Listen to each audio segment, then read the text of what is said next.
Ako po ay si Romeo Laurita. Ang edad ko po ay 45 years old at ako ay isang mangingisda.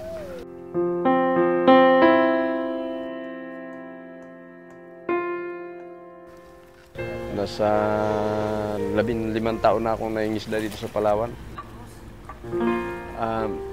Kapag bago ako matulog sa gabi,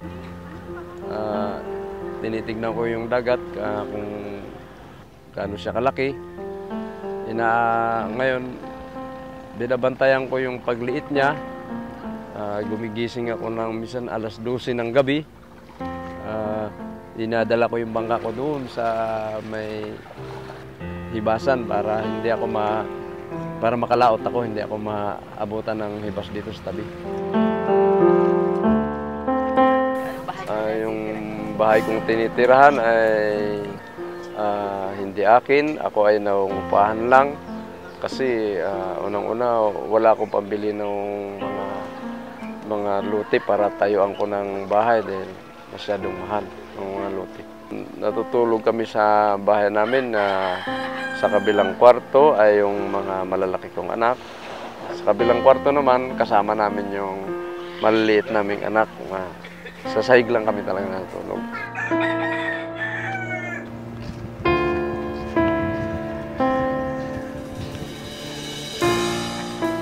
Naalala ko doon nung maliit pa ako sa Bataan, yung pagsasama-sama ko at pagturo sa akin ng tatay ko sa paisda. Hindi ko malimot.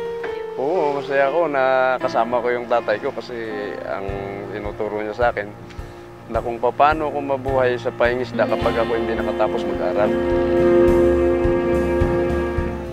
Hindi. Gusto kong makatapos yan ng pag-aaral. Sana pagdating ng panahon. Kung makakapag-aral dahil mahirap lang ako sa buhay, yun lang, kung makapag-aral siya, matulungan niya ako. Pagka galing ko sa laot, pag nag-aayos na kami ng lambat, mga 1 oras talaga bago matapos yung pag-aayos ng lambat. Sa umaga, umaalis ako sa alas 4 ng madaling araw. Sa hapon naman, umaalis din ako ng bandang alas 4 din ng hapon pagka lumalaot ako. Bago ako nakabili ng lambat, ako ay nagtiis ng mga will mula umaga hanggang hapon sa loob ng 5 taon. Araw-araw akong nangangawil. Mula umaga hanggang hapon, nagtiis ako para makabili lang ng lambat.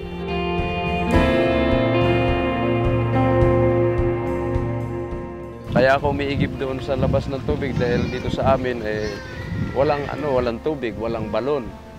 Walang mapagkunan ng tubig dito sa lugar namin.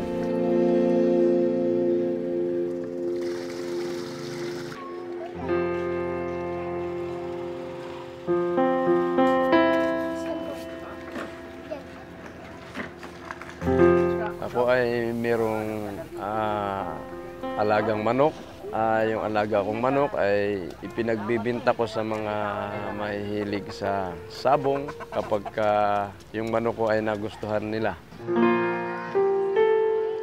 Ako ay may 5 anak, 4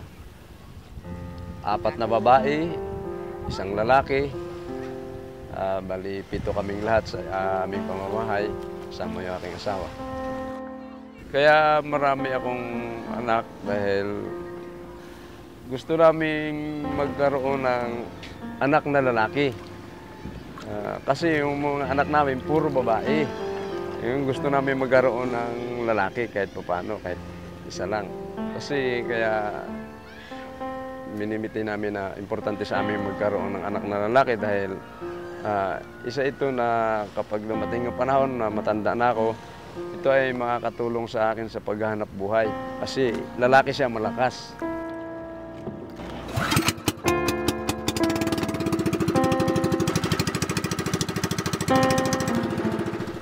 Baka nga kasi hindi na namin kayang pag-aralin o kaya buhayin yung mga anak namin dahil napakahirap na rin ng paghanap buhay sa ngayon. Nagdesisyon akong maging mangisda na dahil sa unang-una wala akong masyadong pinag-aralan para mag-apply ng trabaho dito sa Palawan.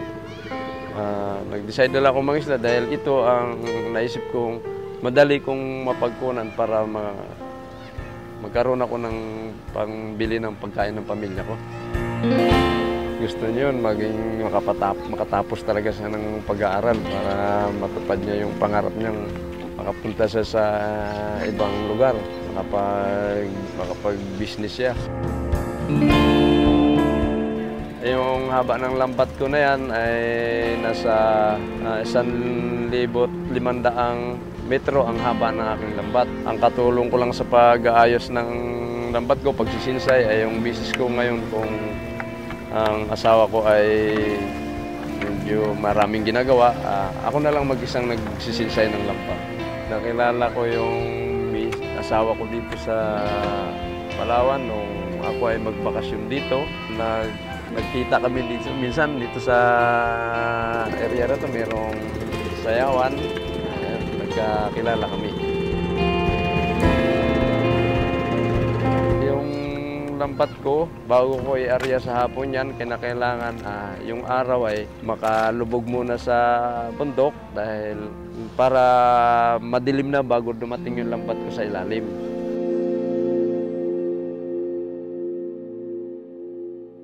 Ako, yung mga natutunan ko sa buhay, magmula nung bata pa ako hanggang ngayon, kinakailangan makapag-aral talaga yung isang tao para yung hindi siya magiging mahirapan ang gusto sa pamumuhay. Hindi kagaya ko na hindi ako nakapag-aral. Nahirapan akong mamuhay dahil hindi ako makapagtrabaho ng maganda. Dito nagba-burn out lagi, hindi ko alam dahil ang sabi ng kasamahan ko dito, yun daw ay sinasabi nila na nagsusoning daw yung bawat lugar. Yung kahulugan ng buhay sa akin, masaya ako. Punong-puno ako ng pangarap para matupad yung gusto ko sa makatapos yung mga anak ko.